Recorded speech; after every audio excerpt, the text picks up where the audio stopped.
नमस्कार बंधुरा sister tasty kitchen आपनादेर सबाइके स्वागत जानाच्छि। आज के टेस्टी किचेनेर रेसिपि होच्छे भोला गार्लिक धनिया। तो भोला माछटाके आज के आपनादेर संगे एकटा नतून एकटा रेसिपि शेयर करब, जेटा भोला माछ तो आमरा साधारणत झाल खाई झोल खाई, तो एकटु भिन्न भिन्न टेस्टे। तो प्रथम थेके आपनारा देखुन बंधुरा जे आमी किभाबे बानाच्छि। भोला माछटाके आमी प्रथमे এই যে নুন হলুদ আর লেবুর রস দিয়ে ম্যারিনেট করে রেখেছি, 10 মিনিট হয়ে গেছে। তো আর এইবারে এই মাছটাকে প্রথম থেকে আপনারা শেষ পর্যন্ত ভিডিওটা দেখুন বন্ধুরা। তো ভোলা মাছটাকে আমি কিভাবে আমি তৈরি করছি, ভোলা গার্লিক ধনিয়া। তো প্রথমে আমি তেল চড়িয়ে দিয়েছি, তেলটা ওভেন ধরিয়ে তেল চড়িয়ে দিয়েছি। তেলটা গরম হোক বন্ধুরা, তারপরে মাছগুলো ভেজে নেব। বন্ধুরা তেল আমার কড়াইতে সমপরিমাণে গরম হয়ে গেছে। এইবারে এক এক করে আমি মাছগুলোকে ভাজার জন্য ছেড়ে দেব।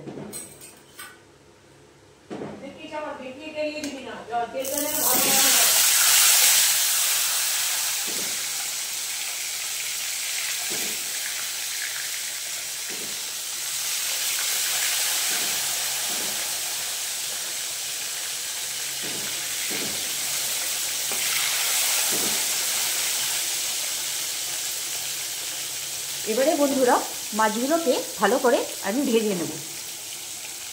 বন্ধুরা এই যে মাছ ভাজা আমার হয়ে গেছে, এবারে তেল থেকে নামিয়ে নেব। বন্ধুরা তেল তো আমার গরমই আছে, এবার দিয়ে দেবো কুচিয়ে রাখা পেঁয়াজ।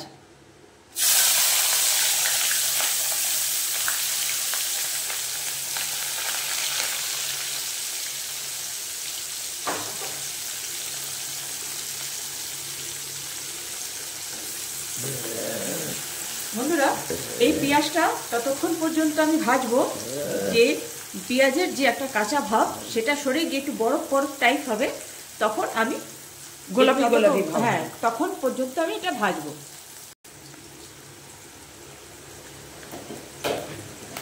বন্ধুরা তারপরে পেঁয়াজটা ভাজা হয়ে গেলে এইখানে আমি ধনে পাতা, কাঁচা লঙ্কা, একটু আদা আর 7-8 কোয়া রসুন পেস্ট করে রেখেছি।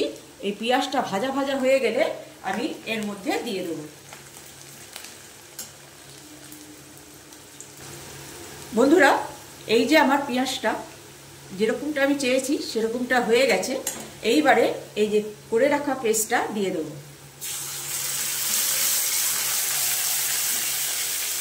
এইবার এই পেস্টটা দিয়ে ভালো মতন একটু কষে নেব। বন্ধুরা এবার দিয়ে দেবো স্বাদ অনুযায়ী নুন। যেহেতু ধনিয়া পাতা একটু সবুজ সবুজ রাখার জন্যে আমি এখানে হলুদটা বেশি ইউজ করব না, কেন কি মাছে আমি হলুদ দিয়ে ম্যারিনেট করে রেখেছিলাম। এই যে সামান্য একটুখানি হলুদ দিয়ে দেবো, মানে ধনে পাতাটা সবুজ সবুজ রাখার জন্যে। তো যেহেতু ধনিয়া ভোলা, সেই জন্যে ধনিয়া গার্লিক ভোলা, সেই জন্য হলুদটার পরিমাণ আমি কম দিলাম। এবার এটাকে দিয়ে ভালো মতন কষে নেব। জানেন তো বন্ধুরা ভোলা মাছ তো আমরা ঝাল খাই ঝোল খাই বিভিন্ন। তো আজকে আমি ভাবলাম যে আপনাদের সঙ্গে একটুখানি শেয়ার করি, একটু ভিন্ন স্বাদের ভিন্ন টেস্টের। তো আমি আজকে বানাচ্ছি, তো খেতে তো ভীষণ ভালো লাগে। আমি এর আগে একবার বানিয়ে খেয়েছি, সেই জন্যেই আজকে আপনাদের সঙ্গে এটা শেয়ার করছি। যে প্রথমে তো আমি করে খেয়ে নিই, যে যেটা আমি শেয়ার করতে পারবো যে ভালো লাগছে কি লাগছে না।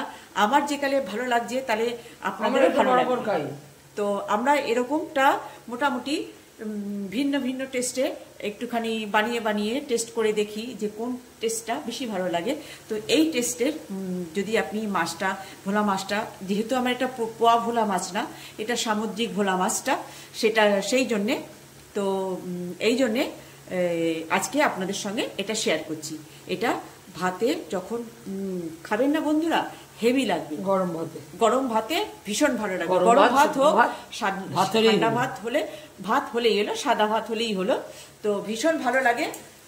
তো পারলে আমার মতন রেসিপিটা একবার বানিয়ে খাবেন। যে ভোলা মাছ তো এখন বাজারে মার্কেটে শীতকাল অ্যাভেলেবেল, ধনেপাতাও অ্যাভেলেবেল, তো খুব সুন্দর টেস্ট আসবে। বন্ধুরা, এই যে আমার মশলা ভাজা প্রায় তেল ছেড়ে দিয়েছে, এই যে, তো এবার দিয়ে দেবো জল।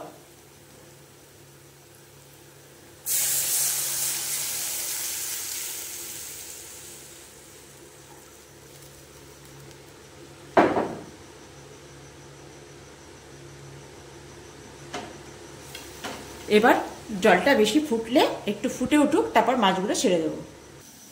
বন্ধুরা, জলে ভালো মতন ফুট এসে গেছে, এবার ভেজে রাখা মাছগুলোকে এক এক করে দিয়ে দেবো।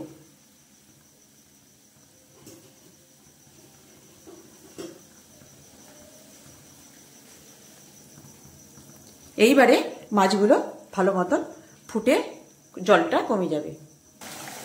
এই যে বন্ধুরা, আমার মাছটা প্রায় হয়ে এসছে। এবারে গ্যাস করব অফ আর করবো প্লেটিং। এই যে এবারে এটাকে গ্যাস অফ করে আমি প্লেটিং করব। বন্ধুরা, এই যে ভোলা মাছের গার্লিক ধনিয়া, এই যে আমার ভোলা মাছের গার্লিক ধনিয়া। বন্ধুরা, একটা সামান্য রেসিপি, একটু টেস্টটা একটু আলাদা করার জন্য আজকে আমি এটা আপনাদের সঙ্গে শেয়ার করলাম। খেতে কিন্তু ভীষণ সুন্দর লাগে। সবসময় সর্ষে বাটা আর ঝোল একটুখানি একঘেয়ে হয়ে যায়, সেই জন্য একটু ভিন্ন স্বাদের করে আমি আজকে আপনাদের সঙ্গে এই রেসিপিটা শেয়ার করলাম। তো বন্ধুরা, এটা আমার বলতে পারেন যে রান্না করতে করতে কিছু নিজেও মানে ক্রিয়েটিভিটি করতে হয় রান্নায়, তো সেই হিসেবে আজকে আমি এটা আপনাদের সঙ্গে শেয়ার করলাম, ভোলা মাছের গার্লিক ধনিয়া। তো আপনারা একদম সামান্য রেসিপি, একবার রিকোয়েস্ট করছি একবার বানিয়ে খাবেন, তো সুন্দর লাগবে। ঠান্ডা ভাতে হোক, গরম ভাতে হোক, যখনই খাবেন তখনই ভালো লাগবে। তো আমার এই সামান্য রেসিপি আপনাদের কেমন লাগছে একটু কমেন্টসে জানিয়ে দেবেন, আর ভালো লাগলে লাইক শেয়ার করে দেবেন। এখন রাখছি বন্ধুরা, বানিয়ে আমার রেসিপি বানিয়ে খাবেন আর এনজয় করবেন। বাই।